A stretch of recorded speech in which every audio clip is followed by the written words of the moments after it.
കുറച്ചു കഴിയുമ്പോൾ സൂര്യ വരും. സൂര്യയുടെയും എതിയുടെയും മുമ്പില് നീയാണ് അത് ചെയ്തതെന്ന് സമ്മതിച്ച വേണമെങ്കിൽ ഞാൻ നിന്നെ വെറുതെ വിടാം. അഥവാ സമ്മതിച്ചില്ലെങ്കിൽ ഇതിന്റെ അന്വേഷണം നിന്റെ വീട് വരെ പോവും.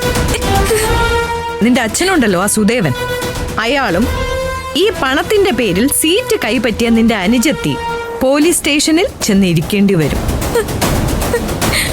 കേട്ടോടി പേരും കള്ളി.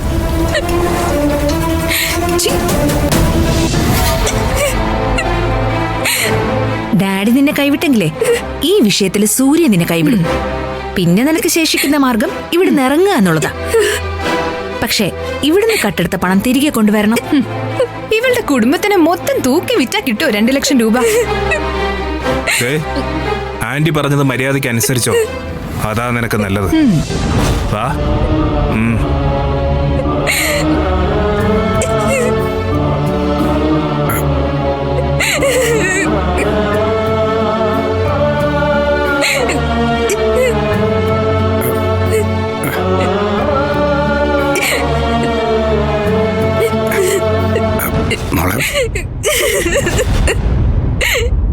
എനിക്കറിഞ്ഞൂടെ രാജുവേട്ട, ഇത് സാർ എന്നെ ഏൽപ്പിച്ചൊരു കാര്യം ഞാൻ തെറ്റായിട്ട് ഉപയോഗിക്കുന്ന രാജുവേട്ടന് തോന്നുന്നുണ്ടോ?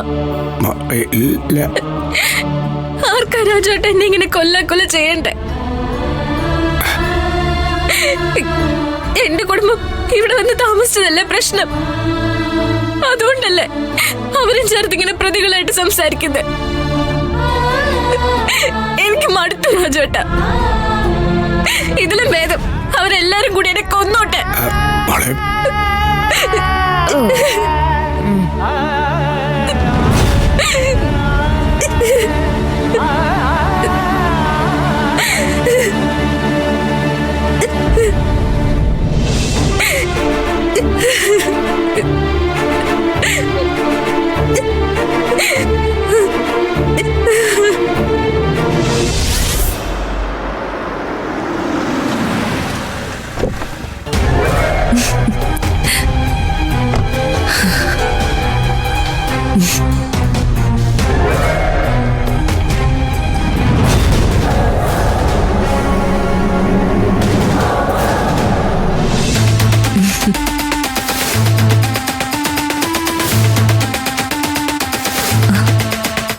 അമ്മേ,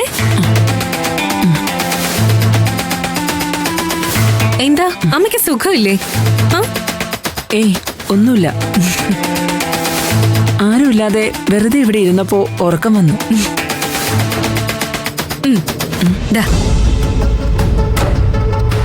ഇതില് വിഷമൊന്നുമില്ല, കഴിച്ചോ? വിഷം ഉണ്ടെങ്കിലും എനിക്ക് പേടിയൊന്നുമില്ല. പിന്നെന്താ വാങ്ങാൻ മടിച്ചത്? ശീലമില്ലാത്ത കാര്യങ്ങൾ കാണുമ്പോ അങ്ങനെയല്ലേ?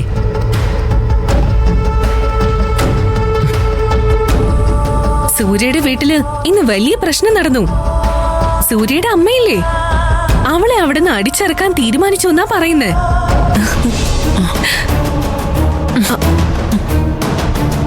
ഓ, അമ്മയ്ക്ക് ആഘോഷം പിടിക്കില്ലല്ലോ. പക്ഷെ എന്ത് ചെയ്യാനാ അമ്മേ, ഞാനൊരു കാര്യം ആഗ്രഹിച്ച സാഹചര്യങ്ങൾ അതിന്റെ പുറകെ നടന്ന് അതിങ്ങ് കൊണ്ടുവന്നു തരും. സൂര്യയുടെ വീട്ടിലെ യഥാർത്ഥ പ്രശ്നം എന്താ?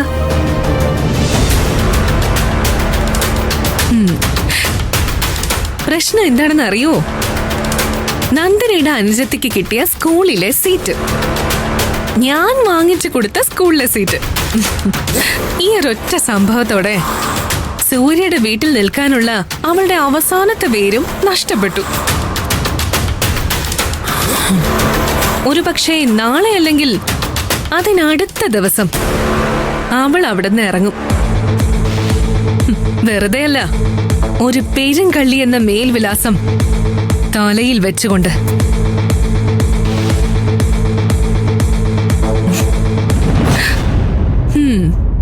ഇപ്പൊ അമ്മയ്ക്ക് മനസ്സിലായോ ആ സ്കൂൾ സീറ്റിന്റെ വലിപ്പം? എങ്ങനെയാ അച്ഛന്റെ രാഷ്ട്രീയത്തിനൊപ്പം ഞാൻ കട്ടയ്ക്ക് പിടിക്കില്ലേ? പറഞ്ഞു തിരുത്താൻ പറ്റില്ല. നിന്റെ തലയ്ക്കകത്ത് പകയല്ലാതെ വേറെ ഒന്നുമില്ല. യെസ്, ആ പറഞ്ഞത് കറക്റ്റാ. തലയ്ക്കകത്ത് പകയല്ലാതെ മറ്റൊന്നുമില്ല. മറ്റൊരു ചിന്തയും ഉണ്ടാവാൻ ഞാൻ സമ്മതിക്കില്ല. അച്ഛൻ ഇവിടെ വേണമായിരുന്നു. അച്ഛനുണ്ടായിരുന്നെങ്കി എന്റെ കൂടെ ഇത് ആഘോഷിച്ചേനെ. മക്കൾ ഒരു നേട്ടത്തിലെത്തിയാലേ ആദ്യം അവരെ അഭിനന്ദിക്കാൻ പഠിക്കണം. അതാണ് യഥാർത്ഥ പേരന്റിങ്. മക്കള് കാണിക്കുന്ന കുതന്ത്രത്തിന് കൈയടിക്കലല്ല മാതാപിതാക്കളുടെ പണി. നിനക്ക് വെറുതെ തോന്നുന്നതാ. പേരൻസ് തന്ത്രത്തിലൂടെ നേടാൻ നോക്കിയത് നടന്നില്ല എങ്കിൽ മക്കള് കുതന്ത്രത്തിലൂടെ അത് നേടും. അതാണ് കാലത്തിന്റെ കൊടുക്കൽ വാങ്ങൽ എന്ന് പറയുന്നത്. അമ്മയ്ക്ക് പതുക്കെ പതുക്കെ ഓരോന്നോരോന്നായി മനസ്സിലായി വരുന്നുണ്ട്. ബാക്കിയൊക്കെ പെട്ടെന്നാവും.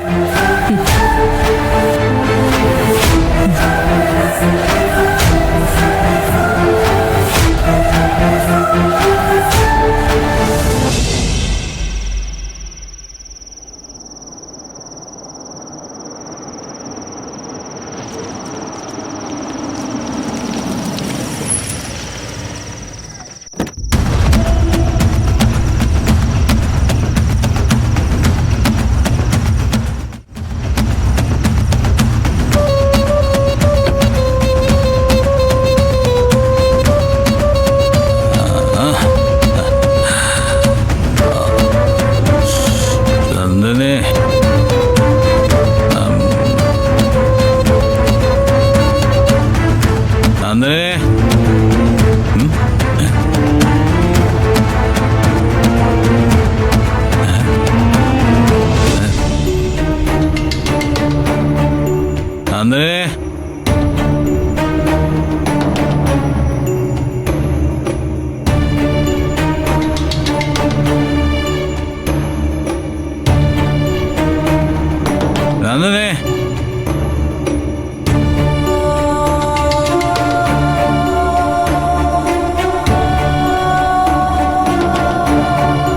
നന്ദിനി,